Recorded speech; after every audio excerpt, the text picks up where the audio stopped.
안녕하십니까, 이재필입니다. 자, 이 명인들의 복귀를 제가 이 프로를 1회 방송을 제가 했었는데요.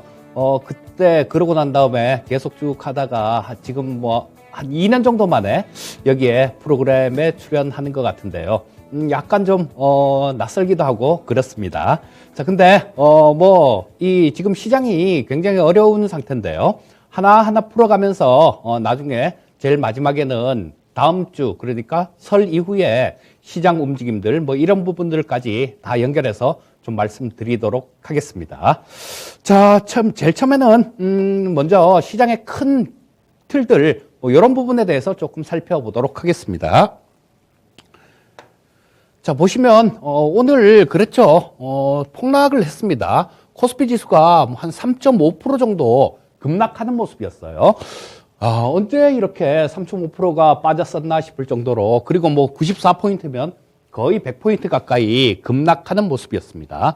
자, 코스닥 시장도 마찬가지였죠. 코스닥 시장도 마찬가지, 뭐 한 3.73% 정도 급락하면서 뭐 패닉이다라고 그렇게 얘기해야 될 정도로 그렇게 상당히 좀 안 좋은 모습이 나왔고요. 자, 코스피 200 지수를 보시게 되면 348.58포인트 정도죠. 자, 요거는 3.39% 정도가 하락했으니까 그래도 대형주 쪽은 이 중소형주 쪽보다는 조금은 덜 빠졌다. 뭐 요렇게 볼 수 있을 겁니다. 자, 그리고 선물시장 보시게 되면 선물시장이 3.67% 정도 하락했어요. 자, 근데 이 부분을 보시게 되면 이 코스피 200 지수가 348.58포인트 정도 돼 있죠. 그리고 이 선물지수는 347.45포인트가 돼 있습니다. 자, 이 얘기인 즉슨 뭐 이거는 장중에는 거의 엎치락뒤치락 했었고 선물 가격이 조금 낮은 수준 그 정도에서 조금 진행이 됐었는데요. 종가에 이렇게 확 틀어놓더라고요. 종가에 뭐 선물지수를 한 0.95포인트 정도를 그냥 단일가에, 그러니까 선물시장은 이 동시호가가 3시 35분부터 동시호가죠. 그리고 3시 45분에 마감이 되는데 현물시장 끝나고 마감이 됩니다. 그 3시 45분에 그 동시호가 때 0.95포인트를 밀었습니다. 근데 다행인 게 이 수급은 보니까 외국인들 같은 경우는 그 오후장 동시호가 때 3시 35분부터 45분에 그때 선물을 뭐 한 3천억 정도 대규모로 순매수를 했고요. 다른 쪽에서 이 선물을 때려서 뭐 이렇게 백오데이션을 조금 깊게 만들어 놓은 거니까 수급 측면에서는 이 외국인들이 종가에 조금은 매수가 들어왔다. 이렇게 보시면 되겠습니다. 자, 그리고 종목별로 보게 되면 뭐 형편없었죠. 상승이 코스피가 61개, 그다음 코스닥이 153개 종목이 올랐고요. 자, 뭐 하락 종목은 뭐 코스피가 856개, 코스닥이 1260개. 이렇게 되면 코스피, 코스닥 뭐 플러스 마이너스 다 해보면 하락 종목 수가 상승 종목 수의 10배 정도 되는 아주 극심하게 굉장히 좀 안 좋은 그런 시장이었습니다. 자, 수급이 이렇게 굉장히 안 좋은 모습이 나오다 보니까 시장은 힘 한번 쓰지 못하고 계속 밀렸는데요. 자, 이럴 때가 되면 나오는 것들이 있죠. 자, 이 프로그램 쪽이 나오게 되는데 오늘도 차익 쪽에서는 뭐 93억 정도 프로그램 매도가 93억 정도니까 뭐 그렇게 큰 건 아니고요. 비차익 쪽에서 7,578억 정도가 프로그램 매도가 나오면서 이것 또한 시장을 짓누르는 그런 모습을 보였습니다. 자, 뭐 오늘은 우리나라 시장뿐만 아니라 뭐 오늘 이 주가가 많이 하락한 결정적인 이유는 연준의 파월 의장이 매파적인 그런 얘기를 좀 했었죠.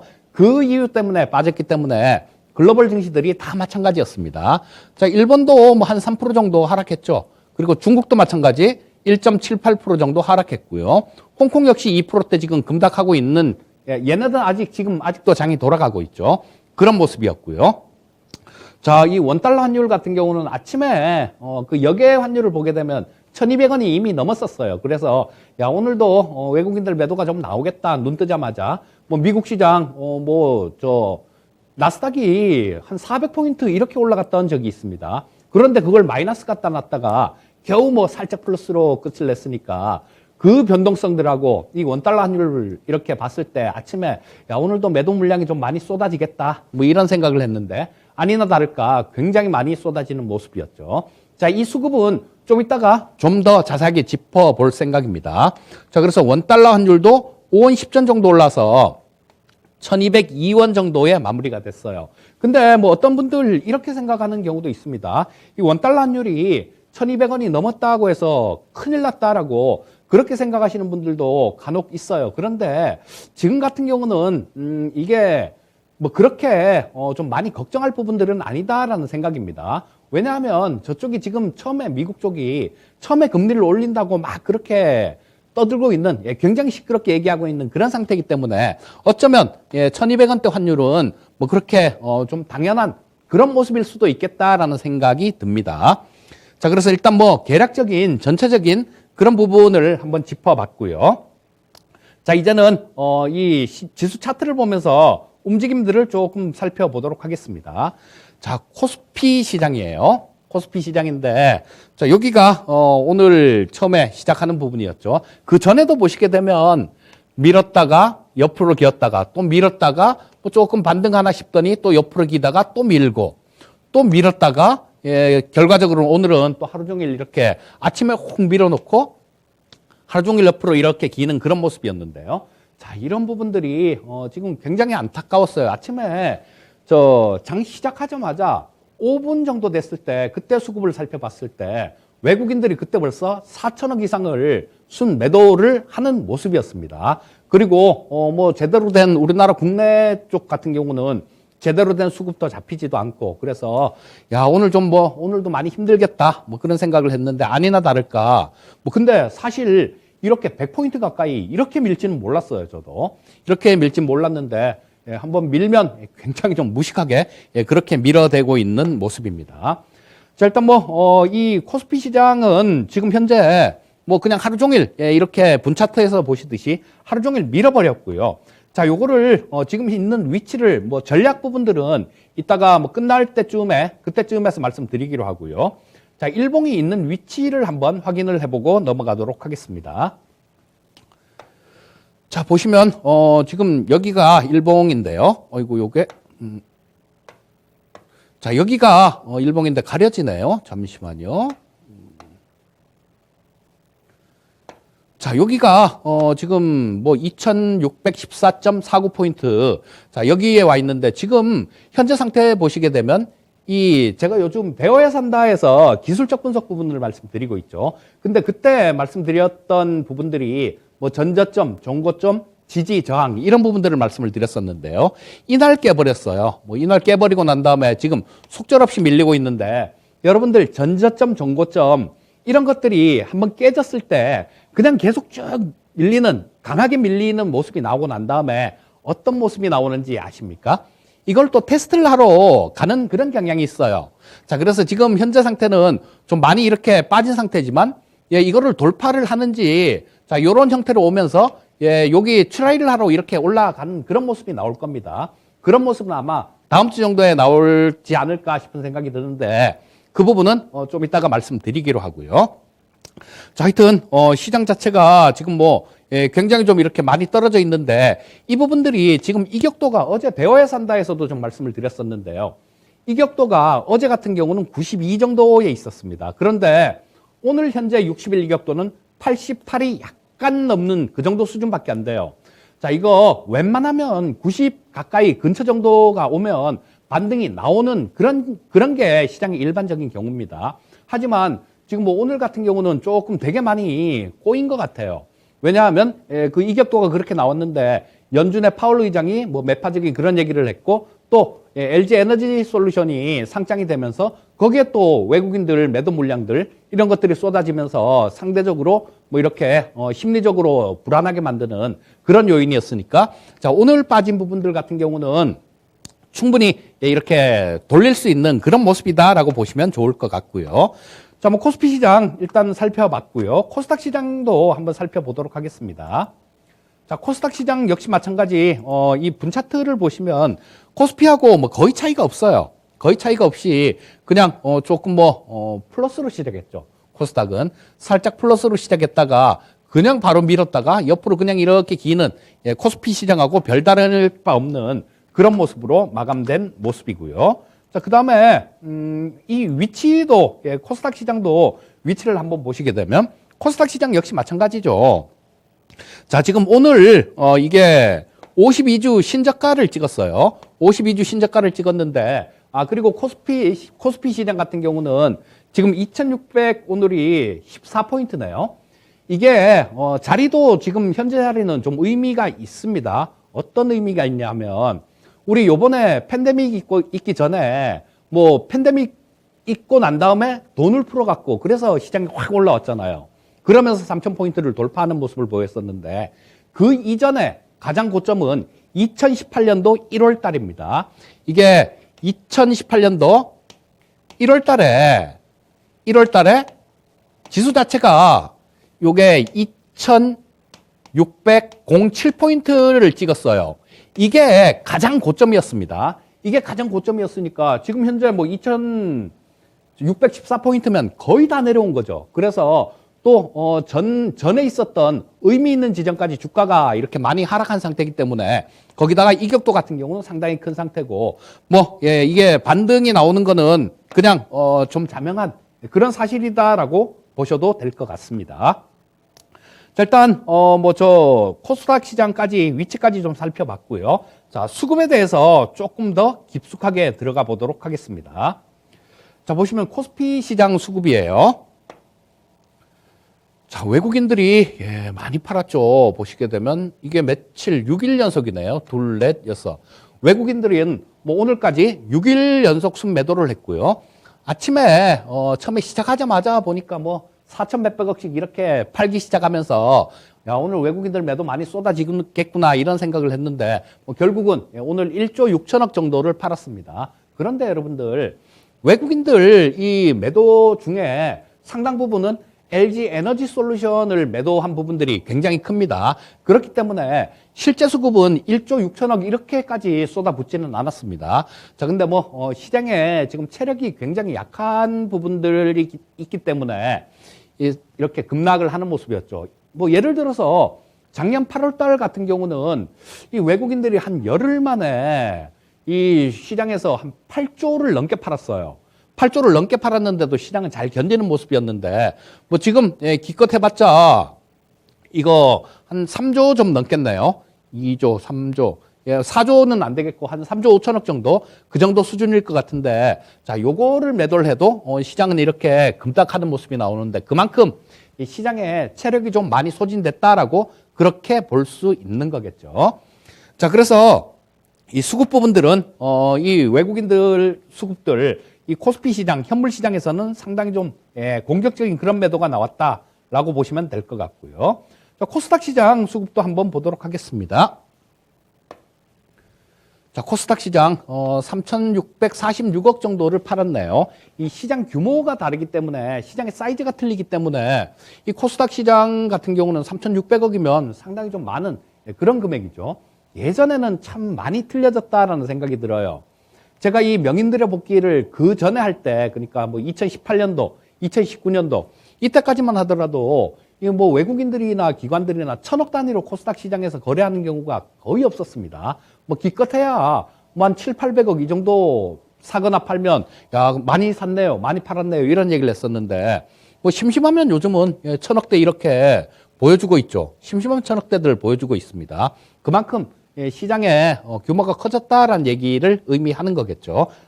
그리고 그 전에 제가 잠깐 저 뒤로 한번 갔다가 오겠습니다. 아까 코스피 시장에서 말씀 못 드린 부분이 있는데 자, 이 코스피 시장에서 이거죠. 이쪽에서 1조 6천억 정도 순매도를 했는데 연기금이 1조 2천억 정도를 순매수를 했습니다. 근데 평상시에 만약에 연기금이 이렇게 1조 2천억 이렇게 순매수가 들어왔으면 장 정말 좋았을 거예요. 굉장히 잘 갔을 겁니다. 그런데 이 연기금 같은 경우도 마찬가지 이게 주식을 사고 싶어서 산 게 아니라요. LG 에너지 솔루션을 많이 담았습니다. 자, 이들 같은 경우도 시장에 그 인덱스를 추정을 해야 되기 때문에 LG 에너지 솔루션이 지금 시총 3등으로 올랐었지 않습니까? 그렇기 때문에 이런 것들을 담지 않을 수가 없어요. 그래서 이 연기금의 수급은 1조 2천억이 잡히는데 좀 그냥 생으로 잡히면 참 좋겠는데 뭐 그렇게 큰 의미를 갖지는 못하는 그런 수급이다라고 보시면 될 것 같습니다. 자, 현물 시장, 코스닥 시장까지 수급까지 봤으니까 선물 시장 수급도 좀 살펴보도록 하겠습니다.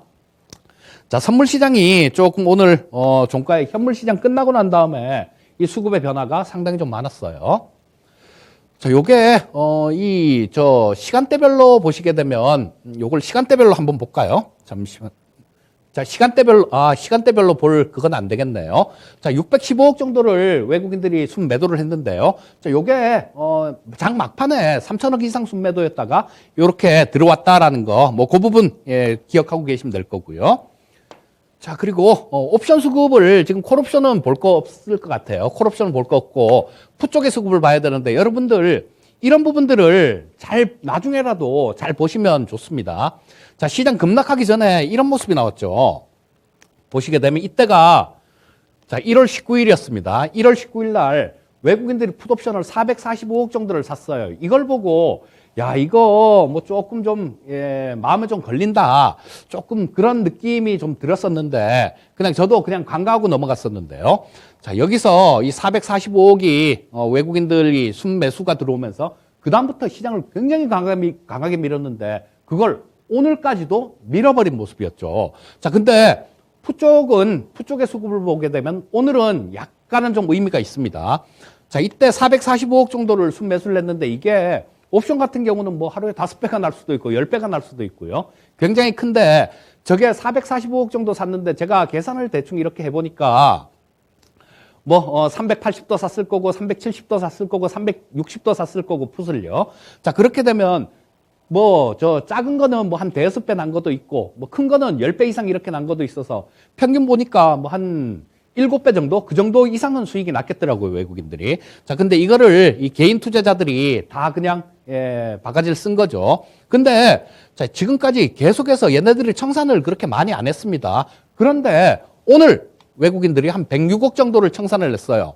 자, 이때 저 콜 매수를 해갖고 수익이 많이 난 부분들, 이 부분에 대해서 야, 이제는 조금 챙겨볼까라는 그런 움직임이다라고 보시면 될 거고요. 지금 금융투자가 급하게 됐습니다.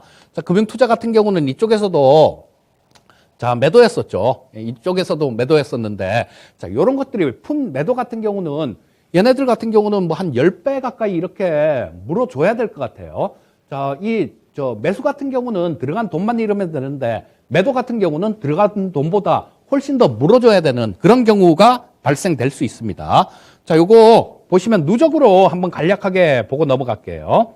자, 누적으로 제가 이렇게 미리 만들어 놨는데요.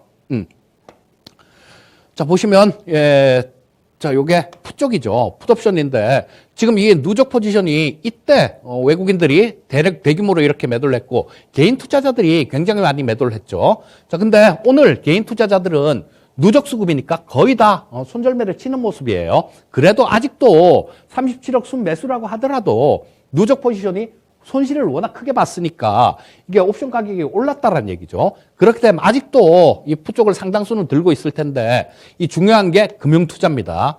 금융투자가 되게 급하게 생겼어요. 얘네들 같은 경우도 지금 뭐 한 적게 잡아도 한 1,000억 이상은 이 건물에서 잃고 있을 것 같아요. 근데 오늘도 마찬가지로 풋옵션을 매도를 했으니까 이 금융투자 같은 경우는 막아야 되는 그런 입장입니다. 그리고 이게 아주 극한 상황이 아니면요. 이 외국인들 같은 경우도 금융투자도 상당히 잘합니다. 그렇기 때문에 또 이 금융투자의 일부 수급 같은 경우는 외국인들 수급도 금융투자로 일부 이렇게 잡힐 때도 있어요. 자, 이걸 자세하게 말씀을 드릴 시간은 안 되지만 나중에 기회가 되면 말씀드릴 겁니다. 그래서 이 금융투자가 수급이 상당히 좀 급한 그런 모습이다라고 볼 수 있을 거고요. 자, 이런 것들 옵션 쪽 수급도 이렇게 봤을 경우에는 아까 말씀드렸던 그 부분들이 다시 한번 좀 더 믿음이 더 좀 가죠. 시장이 바닥을 찍고 반등할 것이다라는 그 얘기 말입니다. 자, 일단 뭐 옵션 수급까지 좀 짚어봤고요. 자, 저 업종을 조금 살펴보겠습니다. 지금 종목을 뭐 한국석유하고 GSE 그리고 빅텍하고 저 한국항공우주 요 정도를 보면 될 것 같은데 자, 우리 저 우크라이나 쪽 관련해 갖고 지금 어떻게 될지 좀 일촉즉발이죠. 근데 2월 4일 날 푸틴이 그 상하이 베이징을 갈 겁니다. 가서 시진핑을 만날 것 같은데 거기서 뭐 뉴스 나오는 것들을 보면 시진핑이 푸틴한테 어떤 선물을 준비하고 있다라는 뭐 그런 뉴스들도 나오는데 어떤 건지 모르겠어요. 어떤 건지 모르겠는데 자, 베이징 동계올림픽이 2월 4일이 개막일이에요. 2월 4일이 개막일인데 뉴스에 나오기는 뭐 그런 뉴스도 나오죠. 시진핑이 푸틴한테 뭐 올림픽 기간 동안은 좀 참아라 이런 얘기를 뭐 했다라고 요청했다라고 얘기하는데 그거는 아마 했다고 하더라도 안 먹힐 확률이 많아요.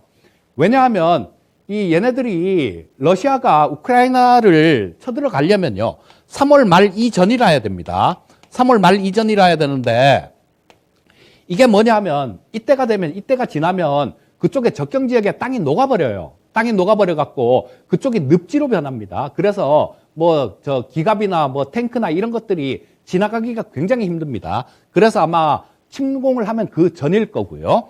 자, 근데 이 과거에도 그런 사례가 있었습니다. 그때도 베이징 올림픽이었어요. 베이징 2008년도에 베이징 하계 올림픽 할 때 그때 러시아가 조지아를 공격을 한 그런 이력이 있습니다. 자, 그래서 이번에도 그때는 개막일 날 공격을 했었는데요. 이번에는 개막일은 아니겠죠. 왜냐하면 2월 4일 날이면 다음 주 금요일인데 그때가 개막일이고 푸틴이 그때 시진핑을 만나러 갈 테니까요. 자, 그 이후가 될 가능성이 좀 더 높다라고 봐야 될 거고요. 자, 이런 부분들이 있다라면, 그쵸? 이 GSE 한국석유 같은 경우는 두 종목을 준비했는데 이 한국석유하고 GSE라는 종목인데요.